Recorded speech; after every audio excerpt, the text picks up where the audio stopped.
Alright guys, just want to take a few seconds here and talk to you about how I keep the boat prepared during the winter.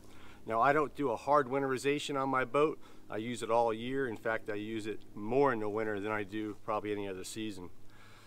But I still need to make sure the boat is safe and ready to go for these freezing temperatures. So I'm going to go over a few steps in between trips. Even though I may go every day, I may go 5 days, 6 days, like around Christmas where it sits. So let's go over it real quick. We're going to start with the heartbeat with your motor, okay? Pretty simple. This entire engine fills with water.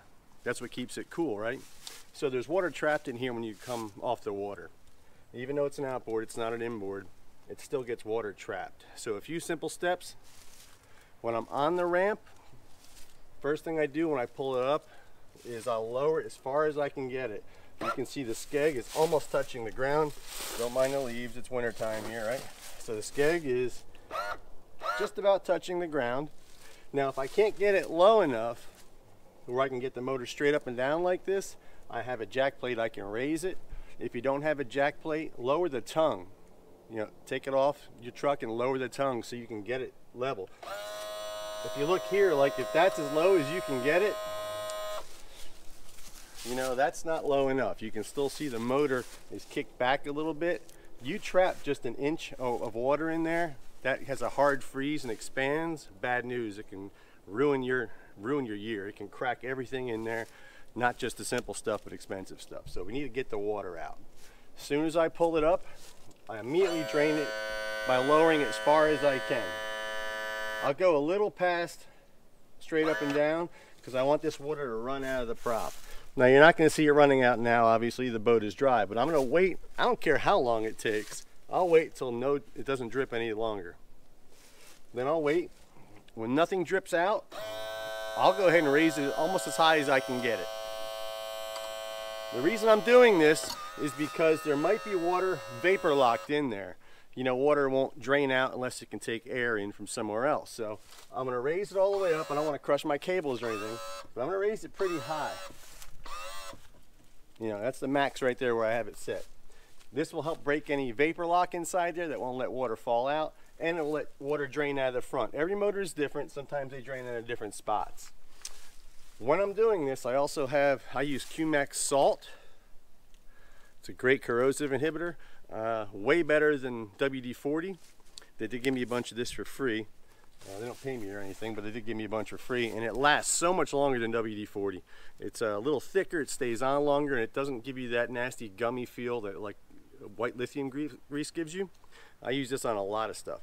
And at this point, this you don't really have to do, but if you want to take the extra step, a lot of money in these motors, it takes a few minutes. I'm going to get my pistons here. So I got my trim pistons and my tilt piston here, and I'm not going to give it a whole lot. I'm just going to give it, the pump sprays are the best. I'm going to give it one on each one, just like that. And I'll go ahead at the other side real quick, and I'll go ahead and give it another one. Just one spray on each one. That's pretty much it right here. While I'm over here, I'm going to go ahead and hit right here my steering. I'm just going to hit that real quick, and you know, maybe just some of the linkage. And that's it. You don't want to go crazy with this. You don't want to gum up the works and have stuff running all over the place. All right, let's go back over to our switch. I don't do anything with the motor here. That's it. Just my pistons here, and I'm going to go ahead and hit my other side of my steering. Okay.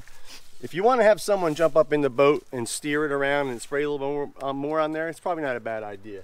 But I don't think it's terribly necessary. Now I'm going to go ahead and drain it further, make sure I have all the water out for my ride home. Ride home bounces out a lot of water, but you want to get as much as you can out on the ramp, because you come in at night, it could be a freezing ride home. You know, just enough to freeze it, enough so it won't drain when you get home. Then you can lower it and it doesn't matter. That ice is frozen in there, it'll stay there. So you want to do this on the ramp. Bouncing on the ride home will help get a little bit of extra water out, because the motor is warm for a little while. If you have a long ride, make sure you get it out, because it will freeze and ruin your day. So at home, now we're home. Lower it all the way. I get it where it's vertical, and then a little bit more, just to make sure anything drains out of the prop. I'll kick the prop with my foot, spin it around, make sure any water is in there is out. Okay, I get that out of there. All right, That's all I do for the motor. I don't spray fogger in there. I don't pull spark plugs, none of that stuff. I've done this for years this way. It works great for me. If you want to take the extra steps by, you know, fogging and pulling your spark plugs and all that stuff, absolutely do it. You know, you can't hurt anything by doing the extra steps, you know. All right, next step is batteries. A dead battery, or a mostly dead battery, can freeze, and it will freeze. I've lost batteries that I thought were charged, and I've lost expensive batteries overnight, and lots of them. It can, you know, ruin a cell in the battery, and it's all there was to it, really. I had some of those nice blue top expensive batteries first year I got them. I thought they were both charged. One was not charged even when it was plugged in. The problem was it was so low, the battery was so low that the charger didn't know a battery was attached. So simply plugging it in wasn't enough. Had a hard freeze for 2 nights, battery was toast. So if your batteries are totally dead and you have an onboard charger and you plug it in, don't just plug it in and walk away. Check the lights, make sure they go to red, and they go to multiple red lights depending on your model, but most of them, if it's multiple red lights, it's charging. If it's one red light or it's blinking or something's blinking, it might be too low to get a charge. In that case, you might have to stick a manual charger on there to get the voltage up just a little bit and then go to your onboard charger. My son John's working the camera right now. He knows firsthand. We went all the way somewhere. All 3 batteries were dead, right, John? Yes, sir. It was a mess. Just take a minute, make sure your lights are on. That was my fault. I shouldn't have just plugged it in and walked away. A dead battery will freeze and it will destroy the battery. Okay, we got the motor and the batteries. A couple other little steps. I'll share one with you with my trolling motor. Now, your trolling motor, you don't want to really leave it plugged in when it's charging. It can ruin the circuit board in your motor. I have not lost a motor that way, fortunately. But if you leave it plugged in and don't charge it, it will draw your batteries down. I've had this motor plugged in for about a week with fresh batteries, and it killed all 3 of my batteries just by sitting here plugged in. So you definitely want to unplug it. Now, usually the motion of plugging it in and out regularly will keep enough corrosion off it to work normally, but I spray a little bit of this on the plug itself. I don't put it in the receptacle. I don't want any buildup, I don't want any gunk, I don't want it soaking wet in there where it can attract debris and stuff. Just enough on the plug itself before it goes in the receptacle. I love dielectric grease on all my connections and everything inside with my controls and all that with my fish finders, but I don't use it on this just because, again, it can attract a whole bunch of gunk, and it seems like less is more when it comes to this. You know, you don't want to create problems for yourself, but too much of grease and shorting happening and all that. So, and if you're an electrician and pro at this, you don't need to listen to me, but put down in your comments if you are a pro and use electricity, stuff like this, and work electronics every day. I would love to hear some of your tips in the comments. Please put them in there, that'd be great. So if you look at my plug here, it's pretty much dry now. A little bit of corrosion, but not much. You can see it's been going in and out enough, and that's pretty good. So what I do is I'll take my spray here, my salt spray, and that's it. I'll give it 2 good sprays like that to make sure I got it on. Now what I do is I don't spray into my receptacle.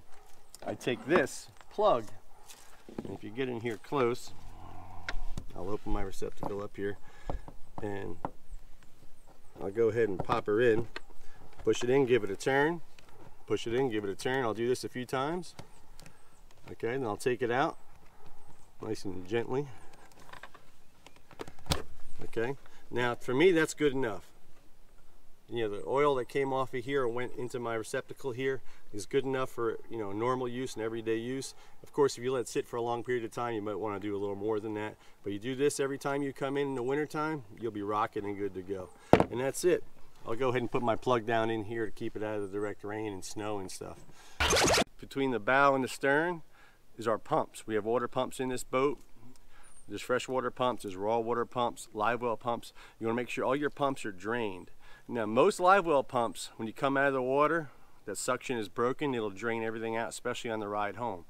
But your raw water pump will hold water in the lines, and there's a little filter basket in most of them. That'll hold water as well, and that won't come out a lot of the times. All right, a few simple steps to make sure my raw water pump is completely empty, my wash down. First thing I'll do is I'll take my hose, all of the hose.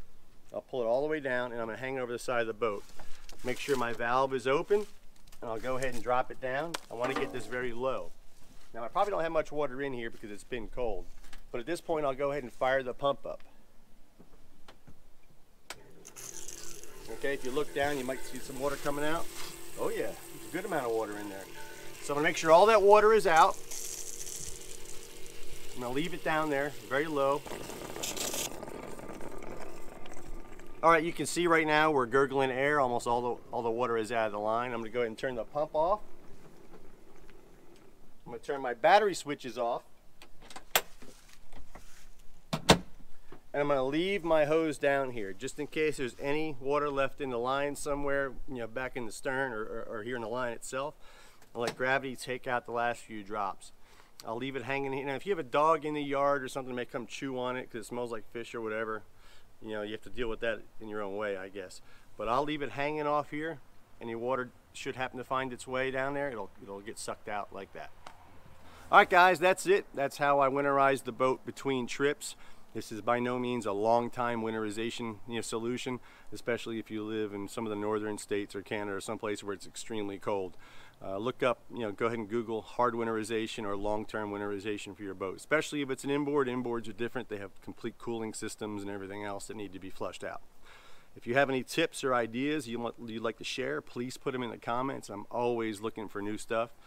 I know people do things differently in different parts of the country and different parts of the world, and I love hearing from you guys. So please throw them in the comments. I love you guys. Thanks for watching.